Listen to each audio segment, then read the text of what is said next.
नमस्कार दोस्तों, Shashi commerce academy में आपका स्वागत और अभिनंदन है। आज आपको बताते हैं कि प्राप्ति एवं भुगतान खातों में और आय और व्यय खातों से कुछ संबंधित मद, जैसे आपको दान। पहला, दान इंग्लिश में डोनेशन कहते हैं। डोनेशन दान क्या होता है? किसी व्यक्ति, फर्म, कंपनी या अन्य संस्था से भेंट स्वरूप प्राप्त राशि को दान कहा जाता है। कोई भी व्यक्ति हो, कोई भी फर्म हो, कंपनी या संस्था हो, भेंट के स्वरूप में प्राप्ति कोई भी राशि होती है उसे दान कहा जाता है। दान दो प्रकार के होते हैं, विशिष्ट दान, सामान्य दान। ये दान जो दो होते हैं, ये नंबर एक, नंबर दो। पहला होता है विशिष्ट दान। जब दान किसी विशेष उद्देश्य के लिए दिया जाता है तो उसे विशेष दान कहते हैं, जैसे पुस्तकालय, खेल का मैदान, भवन बनाने के लिए आदि। सामान्य दान, जब दान किसी विशेष उद्देश्य के लिए नहीं दिए जाते तो उसे स्थिति में दान की राशि को आयगत प्रकृति मानते हुए उसे सामान्य दान कहा जाता है। अगला आपका है चंदा, सब्सक्रिप्शन। चंदा क्या होता है? गैर लाभकारी संस्थाओं में सदस्यों द्वारा दिया गया चंदा आय का प्रमुख स्रोत होता है। आय एवं व्यय खाते में चंदे की उस राशि को दर्शाया जाता है जो चालू वर्ष से संबंधित होती है, उसे चंदा कहते हैं। चंदा आपका अदत्त चंदा हो सकता है, पूर्वदत्त चंदा हो सकता है, प्रारंभिक चंदा हो सकता है। इसमें चंदा आपके तमाम प्रकार के होते हैं। आगे आपका दिया गया है आजीवन सदस्यता शुल्क। आजीवन सदस्यता शुल्क क्या होता है? ये आजीवन सदस्यता शुल्क क्या है? लाइफ मेंबरशिप फीस क्या है? लाइफ मेंबरशिप फीस या आजीवन सदस्यता शुल्क, इसके बारे में जो बताया गया है कि आजीवन सदस्यता शुल्क यह एक ऐसा शुल्क है जो उन सदस्यों से लिया जाता है जिन्हें जीवन पर्यंत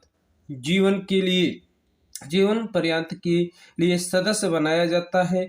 इसे पूंजीगत आय माना जाता है। इसे चिट्ठे के दायित्व पक्ष में दर्शाया जाता है। आजीवन सदस्यता शुल्क जो चिट्ठा होता है उसके दायित्व पक्ष में इसको शो करते हैं। आगे अगला लिखा गया है प्रवेश शुल्क, एंट्रेंस फीस। एंट्रेंस फीस क्या होता है? गैर व्यापारिक संस्था में नया सदस्य बनने के लिए जो राशि प्रवेश हेतु प्राप्त की जाती है उसे प्रवेश शुल्क कहा जाता है। ये आपका जो अगला पॉइंट दिया गया है, ये प्रवेश शुल्क इसे कहा जाता है। जब कोई व्यक्ति या कोई उसमें सदस्य बनने के लिए प्रवेश करता है तो उस जो राशि चुकाता है वह उसे प्रवेश शुल्क कहा जाता है। और प्रवेश शुल्क को पूंजीगत प्राप्ति मानने के निर्देश भी दिए जाते हैं और इसे आर्थिक चिट्ठी के दायित्व पक्ष में दर्शाया जाता है। आगे इसमें दिया गया है वसीयत। वसीयत क्या होता है? वसीयत से प्राप्त राशि वह राशि होती है जो मृत्यु के उपरांत इच्छा पत्र के कारण गैर लाभकारी संस्था को प्राप्त होती है। संस्था की आय तो मानी जाती है किंतु ऐसी आय आवर्तक प्रकृति की नहीं होती है। इसे पूंजीगत आय मानते हुए आर्थिक चिट्ठी के दायित्व पक्ष में हम क्या कर देते हैं? वसीयत को शो कर देते हैं, जो आपका वसीयत है। इसी प्रकार अगला आपका दिया गया है मानदेय। मानदेय क्या होता है? ये भी एक राशि होती है।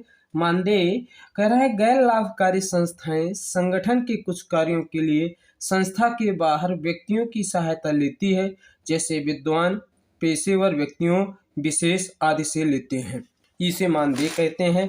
आगे आपका अदत्त व्यय और पूर्वदत्त व्यय। अदत्त व्यय क्या है? पूर्वदत्त व्यय क्या है? ये बहुत इंपॉर्टेंट है। अदत्त जो होता है, कह रहा है अदत्त व्यय कह रहा है चालू वर्ष के अंतर्गत, जो चालू वर्ष होते हैं, करंट ईयर होते हैं, चालू वर्ष के अंतर्गत दे किंतु भुगतान न किए गए व्यय को अदत्त व्यय कहते हैं। इसे आय व्यय खाते के डेबिट पक्ष में चालू वर्ष के अदत्त व्यय को संबंधित व्यय में जोड़कर दिखाया जाता है। अदत्त व्यय को संबंधित व्यय में से घटाया जाता है, इसे जोड़ा भी जाता है और घटाया जाता है। इसी प्रकार आपका पूर्वदत्त व्यय। पूर्वदत्त व्यय क्या होता है? चालू वर्ष के अंतर्गत भुगतान किए गए किंतु देय होने वाले व्यय को पूर्वदत्त व्यय कहते हैं। आय एवं व्यय खाते के डेबिट पक्ष में चालू वर्ष के पूर्वदत्त व्यय संबंधित मदों में से घटाए जाते हैं और गत वर्ष के पूर्वदत्त व्यय में जोड़े जाते हैं जो गत वर्ष के होते हैं। आगे दिया गया है संपत्तियों का विक्रय। संपत्तियों का विक्रय का मतलब होता है, जो ये संपत्तियों का विक्रय दिया गया है, संपत्तियों का विक्रय का मतलब होता है संपत्तियों के विक्रय से होने वाले लाभ आय व्यय खाते के क्रेडिट पक्ष में और हानि डेबिट पक्ष में दर्शाई जाती है। विक्रय की गई संपत्ति की लागत चिट्ठे के संबंधित संपत्ति होती है उसमें से घटा दिया जाता है। जो भी इसको हम विक्रय करते हैं उसको घटाकर इसमें दिखाते हैं।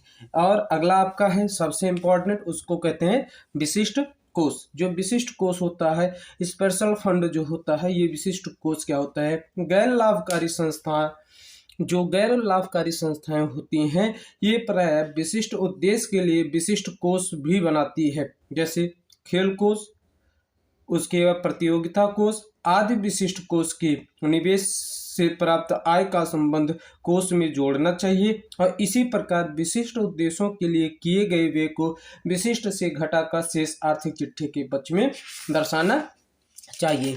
इस प्रकार हम आय व्यय से संबंधित मद को इसमें दर्शाते हैं। इस प्रकार आपके आय व्यय का जो भी मद होता है इसमें हम शो करते हैं।